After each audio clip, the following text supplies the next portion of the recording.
Now, we've got a couple Final Form Jesus stories because holy fazolies, y'all, we are on. Look, I'm not saying I'm thumbing through Revelation to make sure that none of this is on the playbook, but y'all, I'm getting worried.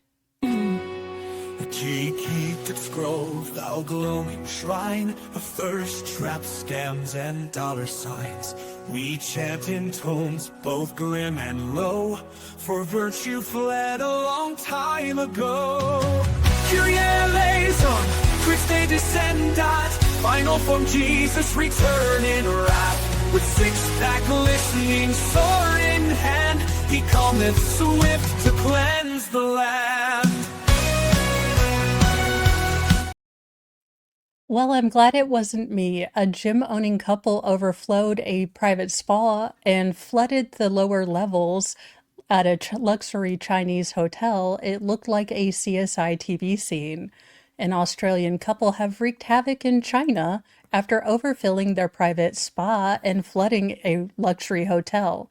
Graham Bernard and his wife Jody were on their dream holiday when they booked a room at the five-star Insaya Panoramic Hotel in Chongping. Now, footage posted to social media shows the pair scrambling to help hotel staff remove buckets of water from the oversized tub, which was overflowing and flooding the lower floors. Excuse me, American tourist, you're making it rain downstairs. This is why I don't go outside of my house because I'd be a hot mess. I wouldn't try to overflow anyone's house, but I would. We might have flooded downstairs with our big pool because we filled it up too much, the couple said. The 50 floors in the Sky Room comes with panoramic views and its very own pool-sized bathtub accompanied by a small sign warning to turn all the taps off once it's full. We'd seen the hotel on TikTok and thought it looked incredible, so we made sure we got the room with a pool, Graham told What's the Jam. Now, the Cindy gym owner and his wife led the room for the day, asking the hotel to fill up the bathtub for them in the meantime. When we got back in, we put our swimmers on, opened a bottle of champagne, and relaxed. The next minute, we're getting text about water and flooding. Screenshots show hotel staff members reaching out to Graham around 7 p.m. to say, "Excuse me, is there any bathtub water in your room? Could you please turn off the water in the bathtub? There will be water leakage downstairs if it's full." We didn't think we'd need to turn off the water in a wet edge pool. We weren't doing dive bombs or anything deliberately, Graham said. Dramatically, the doorbell rang, and then all of a sudden it felt like a CSI TV scene. The incident required the help of a manager and three cleaners, who promptly pointed a sign in local language that indicated that the guests should have to turn off the taps. Now, the clip has amassed over 50 million views and has left social media divided. "Why would you think this is funny? I hope they charged you," one person wrote. "Okay, this isn't funny. Usually I'm all for antics, but this is just inconveniencing so many people. So you guys started splashing and making everyone else's lives hell?" So people were not too happy with these two. To be fair, you would think that if you saw the sign and you weren't quite sure how big these tubs were supposed to get. Now, Graham revealed that the staff later discovered there was an issue due to a drain blockage. So it might have been, the drain blockage and, them not turning it off. I don't know. People are weird. Well, a cursed gummy bear, blob creatures, have been found in Lake Michigan. In my quest to bring you all of the weird and crazy that Mother Nature can bring us, apparently it's my new genre. First, there were Franken rabbits, now they're cursed gummy bears. The U.S. Fish and Wildlife Service shared a reminder on Facebook about odd things that you can find living in U.S. lakes. On August 17th, the agency posted a photo on social media of someone that appears to be holding a large ball of gelatinous goo. It looks kind of like a lung or a brain, a jello brain. But appearances can be deceiving. The truth behind this photo is it's something much more magnificent. No, magnificent is not the word I'm thinking. A cursed gummy bear? No, it's just a magnificent borozoan doing its thing. The agency added that the magnificent Borozoan actually looks like a gummy pile of frog eggs, mutant brain, or a sci-fi nightmare, but is actually a community of zooids, tiny filter-feeding creatures. One magnificent Borozoan blob contains thousands. Oh, come here. Not the desk. No. Dingus is here because he was hoping I would have food. Say hello. Dingus is like, I am not in the mood, mother. I am not in the mood. You just like me because I have my heating pad on. I know you. Yes, my cats don't really love me. They like that this chair has a heat on it. So they sit over here and they look at me with disdain when I'm not sitting on it because obviously I don't leave the heater on to you know, here, show them how big you are. You've gotten so huge. Here.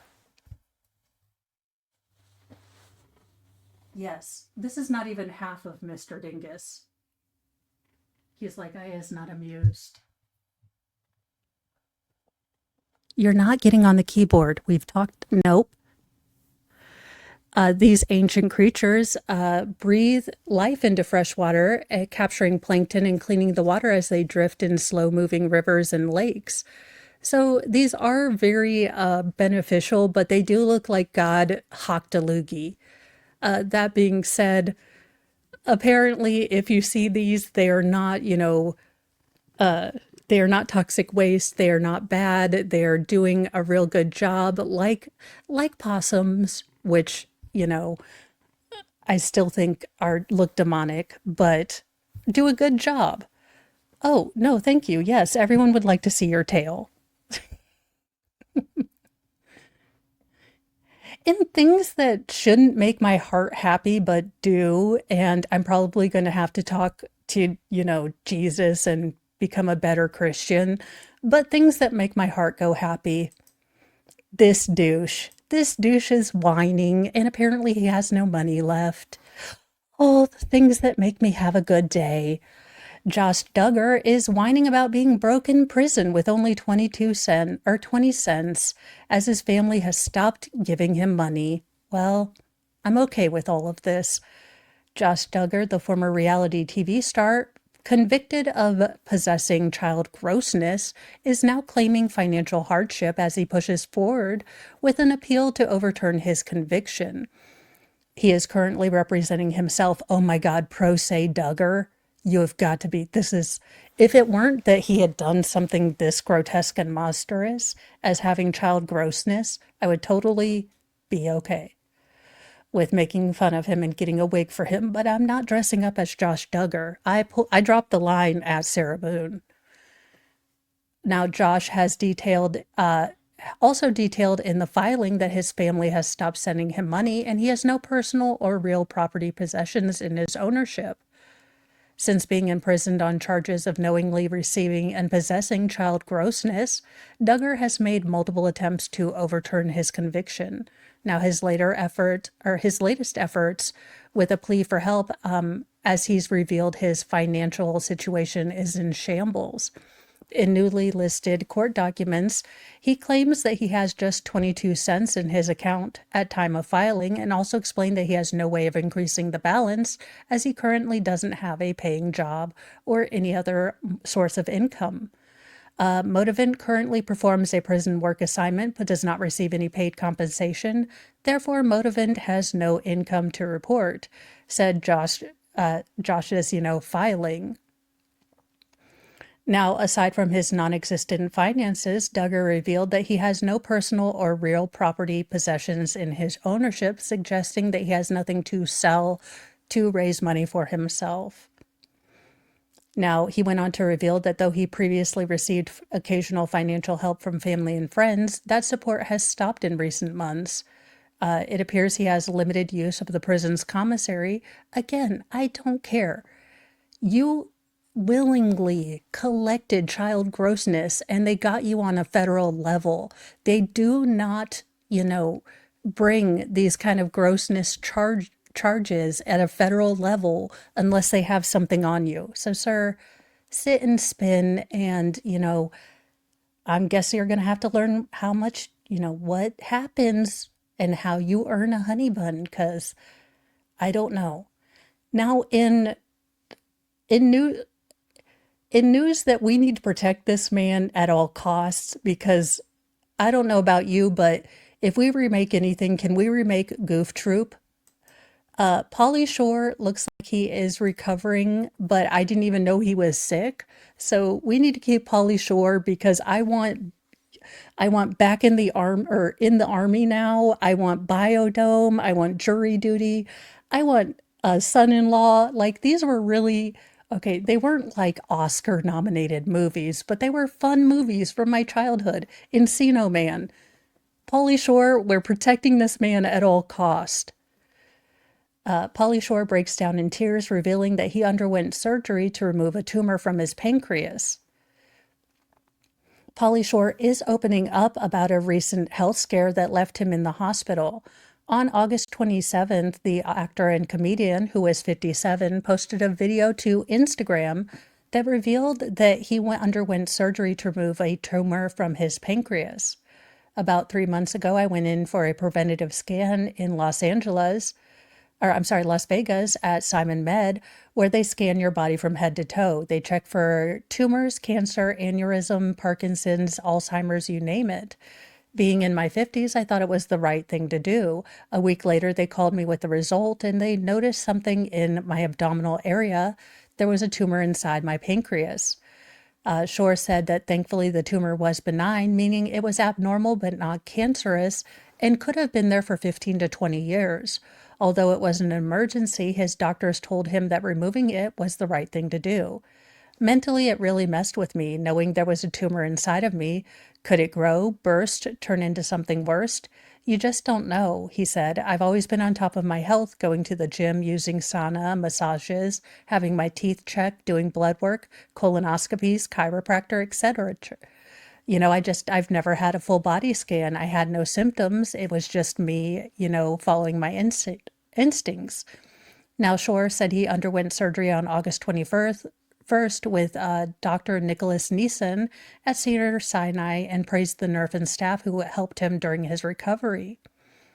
In the Instagram photo or video, the man actor was lying in a hospital bed ahead of surgery, calling his tumor the devil that's in me and has to be removed. Now the clip cuts to 5 days later while Shore is still recovering. He said that surgery was successful before breaking down in tears about the health scare, admitting you never know what's effing inside your body. It's been tough. The aftermath of abdominal surgery is pretty effing hard. He said, wiping tears from his face. It's just been wild.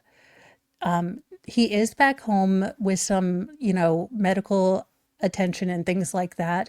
So hopefully he will be good. And I'm glad they caught this earlier. And, hopefully he can go back to being the Pauly Shore that we love. I'm going to go watch Goof Troop, or the extremely goofy movie now. The Goof movie. Great movie. Loved it.